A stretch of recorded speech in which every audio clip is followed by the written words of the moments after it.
ஏம்மா நாட்டுக்கோழி வாங்கிட்டு வந்திருக்கேன். கொண்டமாக்கா, நான் நல்ல அளவோல கறி வச்சு தரேன். இருக்கட்டுமா, புதுசா என் பொண்டாட்டி வந்திருக்கா, இவ்வளவு நாள் வாங்க இலை சாட்டாச்சு. அவ நல்ல நாட்டுக்கோழி குழம்பு வைப்பாளாம். அவ இனிமே செய்யட்டுமே. புது மருமோள, உனக்கு எல்லா சோறு கறிலாம் வைக்க தெரியுமா? நல்ல ஆமதே, ஓரளவுக்கு வைப்பேன்.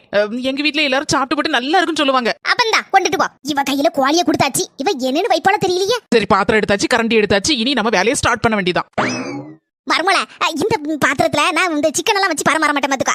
காய்கறி வைக்கிறது அந்த பாத்திரம். அதே மாதிரி இந்த கரண்டியும் வறுக்கிறதுக்கு பொரிக்கிறதுக்கு மட்டும் தான் எடுப்பேன். இந்த குழம்பு கூட்டுக்கெல்லாம் வைக்கிறதுக்கு வேற ஒரு கரண்டி இருக்கு பாத்துக்கா. அதுக்கப்புறம் என்ன எவ்வளவு ஊத்தணும்னு நான் சொல்லி தரேன். அதெல்லாம் உனக்கு ஒண்ணும் தெரியாது. இது தெரியும் தே, நான் எங்க வீட்ல செஞ்சிருக்கேன். அதுக்கப்புறம் கோழி குழம்புக்கு தேங்காய் எல்லாம் அளவா தான் வைக்கணும். என்ன சரியா? தே, ஒண்ணு செய்ய, இந்த பாத்திரத்தை புடிங்க. எதுக்கு மருமோள? அதுக்கு இல்ல தே, அந்த பாத்திரத்தை எடுக்கக்கூடாது, இந்த கரண்டி எடுக்கக்கூடாது, அது செய்யக்கூடாது, இது செய்யக்கூடாது, அப்படி செய்யணும் இப்படி செய்யணும்னு சொல்றீங்க இல்ல. அதனால இன்னையில இருந்து நீங்களே சமையல் பண்ணுங்க, நான் நல்ல ரெஸ்ட் எடுக்கேன். இதுக்கு பேர் தான் சொந்த காசுல சூனியம் வைக்கிறதுங்கிறது.